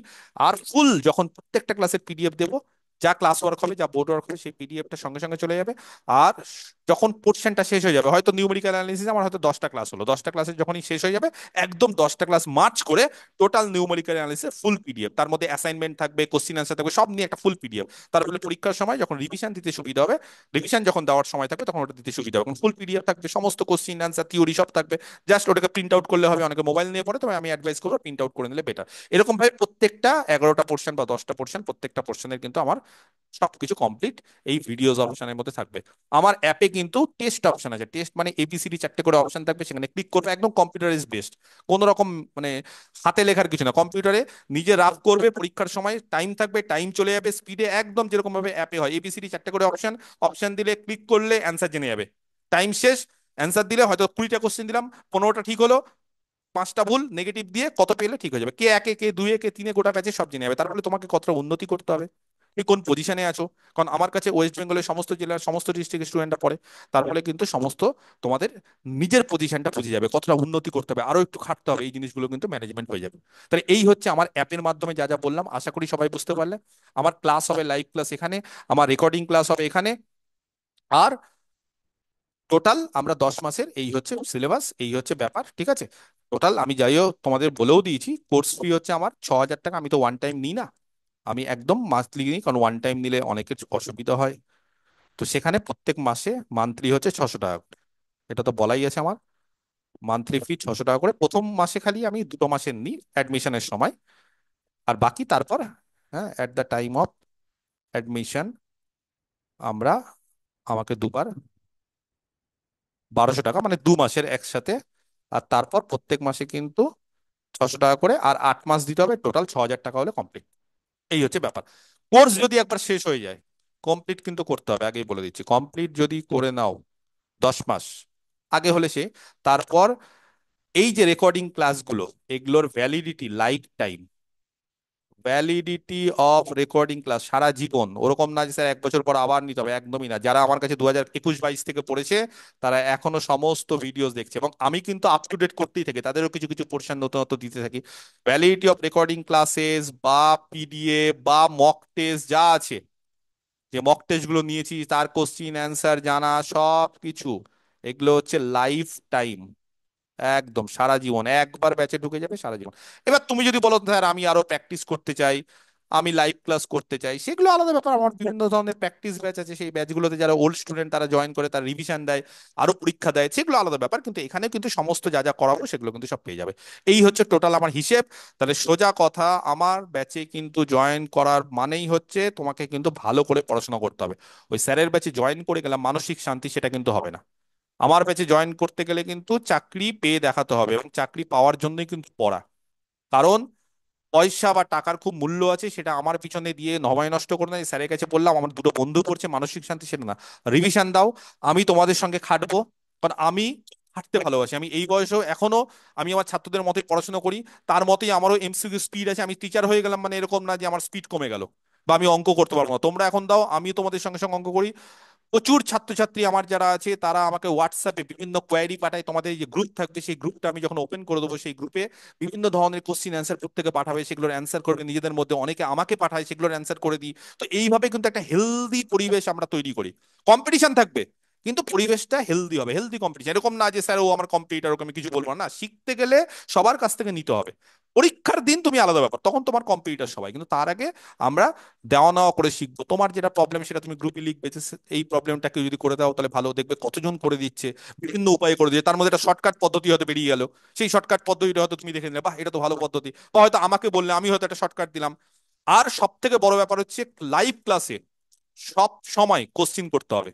আমি কিন্তু কোশ্চিন করার প্রচন্ড পক্ষে, এবং আমার যদি কেউ লাইভ ক্লাস করে দেখো, দেখবে আমার ছাত্রছাত্রীরা অলওয়েজ সবসময় মাইক করে। হ্যাঁ, তবে কি, যেহেতু আমি বলি যে সবাই আহ, সবাই একসাথে কথা বললে ক্লাসটা ডিস্টারবেন্স হবে, সেই জন্য কি করবে, দেখবে জুম অ্যাপটা ভালো করে আগে ডাউনলোড করে নিয়ে জুম অ্যাপটা শিখে নিবে। এখানে কি আছে, একটা অপশন আছে, সেই অপশন হচ্ছে মিউট অপশন, সেই মিউট অপশনটা করে রাখবে। এবং যদি তোমার মনে হয় যে না স্যারকে কোশ্চিন করবো, কোনো জায়গায় আটকে গেল, সঙ্গে সঙ্গে কোশ্চিন করবে, তখন আনমিউট করে আমাকে কোশ্চিন করে নিতে হবে। আবার কিন্তু সঙ্গে সঙ্গে মিউট করে নিতে হবে। আনমিউট করে কোশ্চিন করে আবার কিন্তু মিউট, মানে এরকম না যে আমাকে আবার আনমিউট করে থেকে মিউট করতে হচ্ছে, তাহলে আমি ডিস্টার্ব হবো যে বারবার করে আমাকেই করতে হচ্ছে। বা এত এত স্টুডেন্ট যদি সবাই এখন আনমিউট করে সবাই কোশ্চিন করে, সেটা না। কোশ্চিন করবে আবার মিউট করে দিতে হবে, যখনই কথা বললে তারপরে মিউট করে দেবে। না হলে আশেপাশে চিৎকার চেঁচামেচি হয়, তোমরা তো সবসময় কোয়াইট পরিবেশে থাকো না, যে শান্ত পরিবেশে, বা পার্সোনাল রুম সবার নেই, বা হয়তো যাদের ফ্যামিলি আছে তাদের ক্ষেত্রে আশেপাশে চিৎকার চেঁচামেচি, তার ফলে কি হবে, তুমি হেডফোন দিয়ে ক্লাস করো, সেটা তোমার ব্যাপার, তুমি কিভাবে করবে। কোশ্চিন করতে গেলে আনমিউট তারপরে মিউট, এবং সবসময় কোশ্চিন করবে, তাতে আমি একটুও রাগি না, একটু আমি দ্বিধাবোধ করি না, একটু আমি বিরক্ত হই না। আমি কিন্তু অন্য টাইপের লোক, আমি কোনোদিন কোনো কোশ্চিনে বিরক্ত হই না। আমার বিরক্তি ওখানে আসে না। আমার বিরক্তি তখনই আসে যখন তুমি বুঝতে পারবে না, অথচ তুমি আমাকে কোশ্চিন করবে না। বুঝতে না পারাটা স্বাভাবিক, আমরা শিখতে এসেছি। আমি কত জিনিস বুঝতে পারি না, কত কত বড় বড় প্রফেসর কত জিনিস বুঝতে পারে না, সবই যদি বুঝিয়ে যায় তাহলে তো হয়ে গেল, তাহলে তো মহান বিদ্বান হয়ে গেলাম। আমি ইভেন আমার অনেক ভালো ভালো স্টুডেন্ট যারা নেট সেট পাস করেছে, তারা মিনিমাম কিছু কিছু জিনিস অনেক সময় ভুলে যায়, বলে স্যার এই জিনিসটা না বুঝতে পারছি না। আমি বললাম, দাঁড়াও, এটা এই হবে।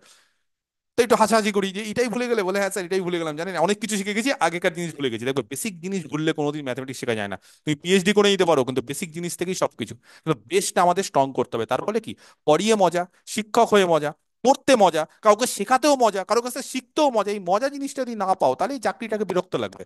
শিক্ষক হওয়ার যে স্বপ্ন, সেই স্বপ্নটা পূরণ করার পর সেই চাকরি করতে তো ভালো লাগতে হবে। চাকরি করতে ভালো লাগে না, হ্যাঁ, অনেকে আছে যারা গ্রামের স্কুলে চাকরি করে, ভালো কিছু জানে কিন্তু শেখাতে পারে না, কারণ ওরা নিতে পারে না, সেটা একটা বুঝি।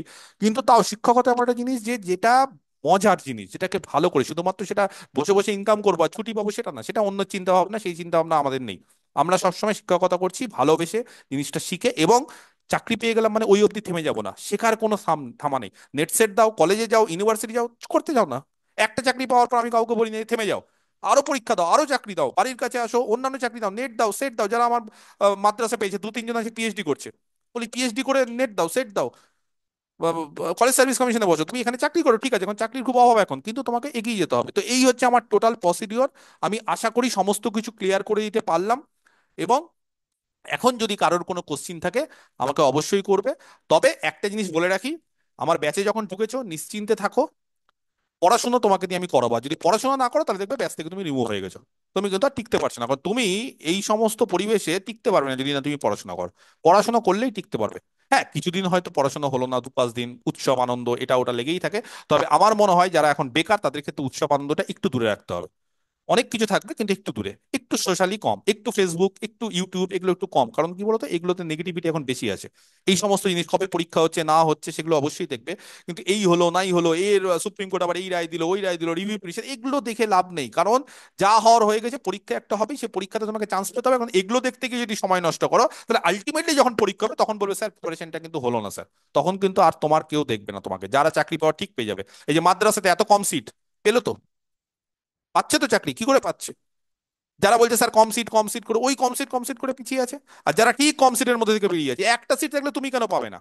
ওয়েস্ট বেঙ্গলে একটা সিট তুমি কেন পাবে না? ওয়েস্ট বেঙ্গলে 26,000 সিট, অনেক সিট, কেন পাবে না? ওয়েস্ট বেঙ্গলে এখন 1 লাখের মতো সিট আছে, প্রচুর সিট আছে, তুমি কেন পাবে না? তুমি একটু পড়াশোনা করলেই পাবে, তুমি আরো ভালো করে পড়াশোনা করো। তো তুমি পিছিয়ে যাচ্ছ, তোমার মেন্টালিটি হচ্ছে পিছিয়ে থাকা, যে স্যার আমি মনে হয় পারবো না। তো এই মেন্টালিটিতে থাকা হবে না। এই মেন্টালিটি এসছে কি করে আমি পিছিয়ে যাচ্ছি বা আমি পারবো না? তোমার ল্যাক অফ এডুকেশন, তোমার ল্যাক অফ কনফিডেন্স, তুমি শেখোনি ঠিক মতো, বেসিক জিনিস তুমি ভুলে যাচ্ছ। বেসিক জিনিস কেন ভুলে যাবে? তুমি পড়াশোনার মধ্যে আছো, পড়াশোনা করো। তুমি শিক্ষকতার মধ্যে আছো, তুমি অবশ্যই পড়াশোনা করবে, করতে হবে, এটা বেসিক নিড আমাদের। আমি 9-10 পড়াইতে কি হয়েছে, আমি 11-12 ইন্টিগ্রেশন ভুলে যাবো? আমি 11-12 জিওমেট্রি ভুলে যাবো? একদমই না। আমি অনার্সের জিনিসও পড়বো, আমি এমএসসি জিনিসও পড়বো। আমি তো এখন অনার্স পড়াই, আমি পিএইচডি জিনিস পড়ি না? আমি অনেক কিছু পড়ি, আমার পিএইচডি কমপ্লিট হয়ে গেছে, আমি পিএইচডি জিনিস এখনো পড়ি, অন্যান্য জিনিস শিখি। কত জিনিস শিখি এখন, যেরকম আমি এনসিএর ম্যাথমেটিক্সে বৈদিক ম্যাথমেটিক্স শিখছি। আমার কি দরকার আছে? আমার না সিলেবাসে আছে, না আমার ছাত্রছাত্রীকে পড়াতে, কাউ আমি শিখছি আমার ভালোবাসা। আমি নন লিনিয়ার ডিনামিক্স শিখেছি আমার ভালোবাসা।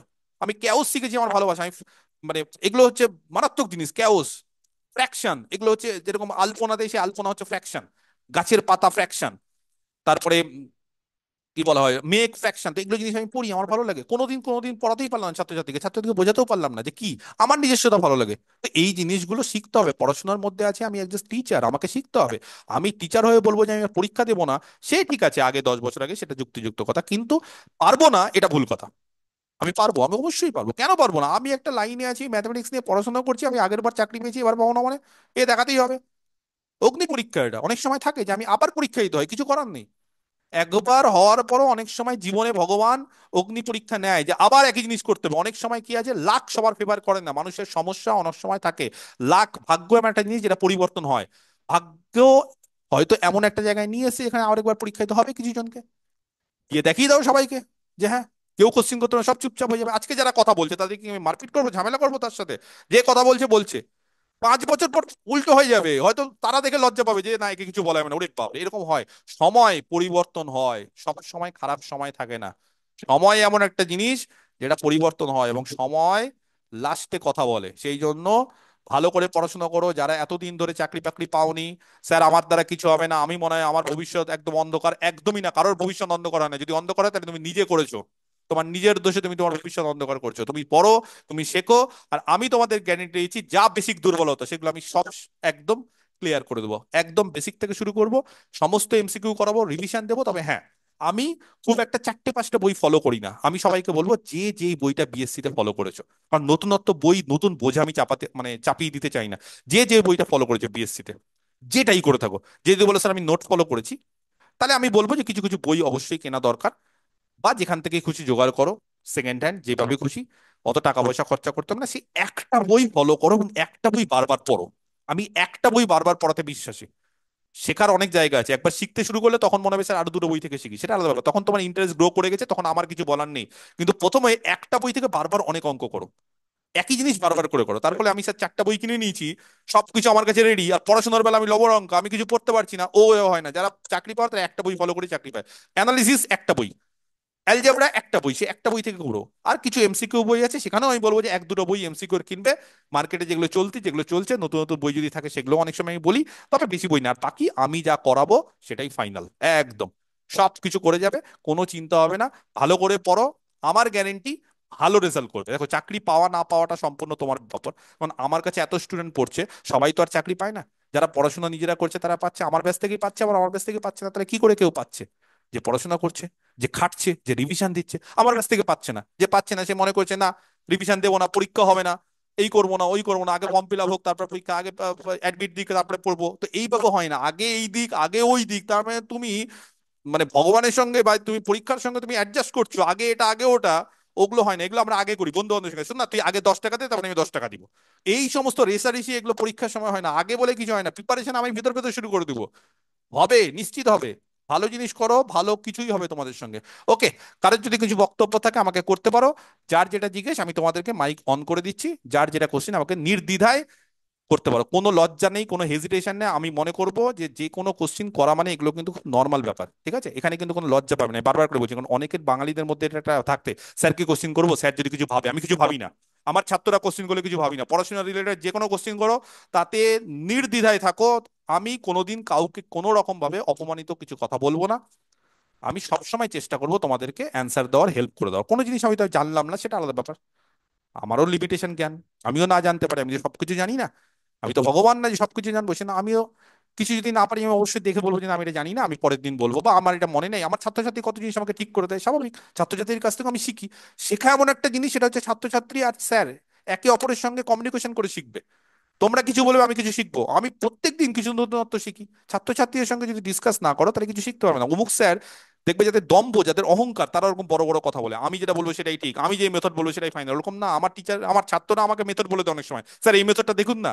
আমি দেখি, আরে বাহ, এই মেথডটা তো খুবই ভালো, এতদিন ধরে এই মেথডে জানতাম না। সঙ্গে সঙ্গে মেথড চেঞ্জ আমার, বলি এই মেথড করো।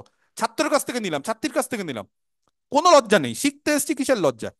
স্কুলে দেখবে ছাত্রছাত্রীরা অনেক সময় অনেক ফার্স্টে করে দেয় স্যারের থেকে। অবশ্যই তারা প্র্যাকটিস করছে, তারা সিলেবাসের মধ্যে আছে, তারা করবে। ইভেন আমি এরকম বলি যে যারা মাধ্যমিক দেয়, তারা একটা স্যারের থেকে তাড়াতাড়ি স্পিডে মাধ্যমিকের অঙ্ক করতে পারে। সত্যি কথা, স্যাররা পারে না, স্যারদের প্র্যাকটিস থাকে না, অনেক সময় লিখতে গিয়ে ভুল করে, ক্যালকুলেশন ভুল করে, কারণ বয়স হচ্ছে। স্যাররাও স্যারের মাধ্যমিকের সময় করতো, এখন পারে না। তো যারা যখন পড়াশোনার মধ্যে থাকে তারা বেস্ট, তাদের উপর কেউ কথা বলতে পারবে না। এবং যারা প্রিপারেশনের মধ্যে থাকে, এসএসসি মাদ্রাসা, তারা অনেক কিছু, অনেক ভালো ভালো জিনিস বলে। এবং তোমরাও দেখবে গ্রুপে অনেকে এত এত ভালো ভালো শর্টকাট মেথড বলবে, তার ফলে তোমরা অনেক উপকার পাবে। এইভাবে আমরা একটা হেলদি কম্পিটিশনের মধ্যে এগোবো, ঠিক আছে? নেক্সট আমরা শুরু করবো হচ্ছে ক্লাসিক্যাল অ্যালজেব্রা। আমি আগেই বলে দিলাম, আমরা নেক্সট কাল থেকে তোমাদের ক্লাস। হ্যাঁ, আচ্ছা, আমি টাইমিংটা 7:30 বলেছি, আমি বারবার করে বলছি 7:30 জায়গায় কিন্তু অনেক সময় 7:45 8টা হয়ে যায়।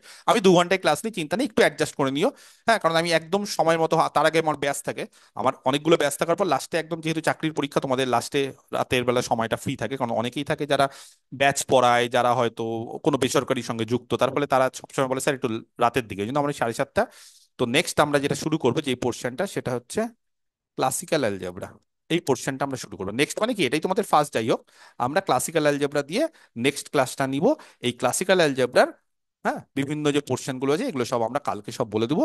আমার সিলেবাসটা আবার ডিটেলসে ক্লাসিক্যাল অ্যালজেব্রা সবকিছু বলে আমরা শুরু করব থিওরি থেকে, তারপরে এমসিকিউ, তারপরে মক টেস্ট, এগুলো হবে। এবং ভালো করে পড়াশোনা করো, কোনো চিন্তা নেই। পরীক্ষা এত আগে হবে না, আননেসেসারি টেনশন নেবে না। যেই সময়টা আছে সেই সময়টা ইউটিলাইজ করো, সময় প্রচুর পাবে, এবং পরীক্ষা দেওয়ার চেষ্টা করো। সেই জন্য 2 মাসের মধ্যে, 3 মাসের মধ্যে এগুলো করে কিন্তু করবে না। আর আরেকটা ব্যাপার দেখো, এক একজনের ইচ্ছে এক এক রকম। আমাকে কেউ প্লিজ ওরকম বলবে না স্যার আগে অ্যানালিসিস করান, আগে অ্যালজেব্রা। কারণ দেখো, এক একজনের এক এক রকম মতামত, আমি সবারটা শুনতে পারবো না। সেটা আমার মতামত অনুসারে চলো। আমি কথা দিচ্ছি, তোমাদের সিলেবাস আমি পরীক্ষার আগে শেষ করে দেবো। এবার আমি ঠিক আমার মতো করে সিলেবাসটা শেষ করে দেবো। যার যে পোর্শন উইক আছে সেই পোর্শনটা একটু আগে পরে হতে পারে, কিন্তু ওরকম ভাবে স্বার্থপরের মতো স্যার আমার না নিউমেরিক্যালটা উইক আছে, আপনি আগে ওটা করান, তাহলে অনেকের আবার ডিনামিক্স উইক আছে, আমাকে আগে করাতে হবে। সেভাবে সবার কথা শোনা সম্ভব না। আমার মতো করে চলো, আমি যেভাবে শুরু করছি। তোমাদের কাছে খালি একটাই অ্যাডভাইস, তোমরা রিভিশনটা দাও, যেটাই পড়াবো সেটা বারবার করে রিভিশন দাও, বারবার করে, যাতে করে সেই পোর্শন থেকে যাই আসুক সেটা যাতে তোমরা পারো। এই হচ্ছে আমার কথা। এবার কারোর যদি কিছু কোশ্চিন থাকে আমাকে অবশ্যই করতে পারো। কোশ্চিন, কারো কোনো কোশ্চিন? স্যার বলছিলাম যে হুম। পুরো 11টা পোর্শন থেকে মোটামুটি কোন রকম বলা যাবে যে মানে কত মার্ক করে কোন টপিক থেকে আসতে পারে একটা মোটামুটি আইডিয়া? হ্যাঁ হ্যাঁ, মোটামুটি ওই মানে কিছু কিছু পোর্শন যেমন ক্যালকুলাস, এখান থেকে একটু বেশি আসে। যেই পোর্শনটা বড় সেখান থেকে মোটামুটি অন হুম। এভারেজ প্রত্যেকটা পোর্শন থেকে কোশ্চিন আসবে। এবার হয়তো ভেক্টর, ভেক্টর থেকে হয়তো 4 5টা কোশ্চিন আসলো। এলপিপি থেকে হয়তো 5 6টা আসলো, হুম। আবার হয়তো অ্যাবস্ট্রাক্ট থেকে 10 12টা আসলো।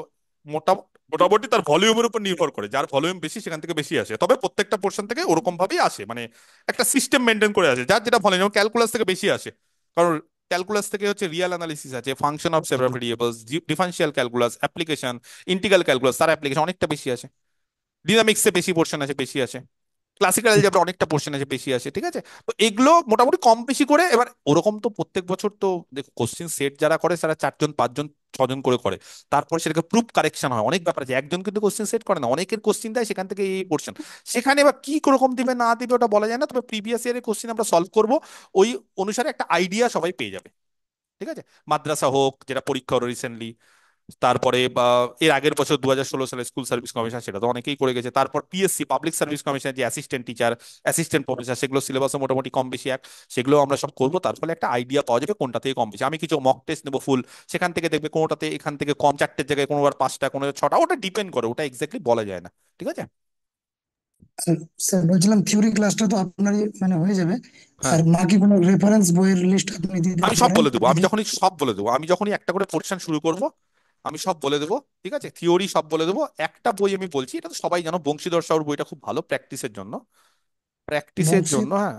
বংশীধর সাহু, আমি বলে দিচ্ছি, প্র্যাকটিস বুক এইটা। আমি জানি না এটা এখন নতুন কোনো ভার্সন দিয়েছে কিনা, তবে আগেকার ভার্সন দিলেও হবে। এই বইটা হচ্ছে বেশ সবকিছু গুছানো, তবে কিছু ভুল আছে, আস্তে আস্তে তারা আপ টু ডেট করছে। বংশীধর সাহু। আরেকটা বই আছে দত্ত কর জানা, এটাও খুব ভালো। হ্যাঁ, সেখানে কর হচ্ছে সুখেন্দু কর, আমারই স্যার। যদিও বংশীধর সাহুর সঙ্গেও সম্পর্ক সবার সাথেই সবার থাকে, আলটিমেটলি হয়ে যায়। এই বইটা, এই দুটো বই যথেষ্ট। দুটো বই ভালো, এটাতে একটু বেশি অঙ্ক থাকে, এটাতে একটু কম অঙ্ক আছে। খুবই ভালো দুটো বই। হ্যাঁ, আর থিওরি গুলো আমরা প্রত্যেকটা পোর্শন শুরু করবো, যেমন ক্লাসিক্যাল যাবে এসকে মাপা, একদম চোখ বন্ধ করে।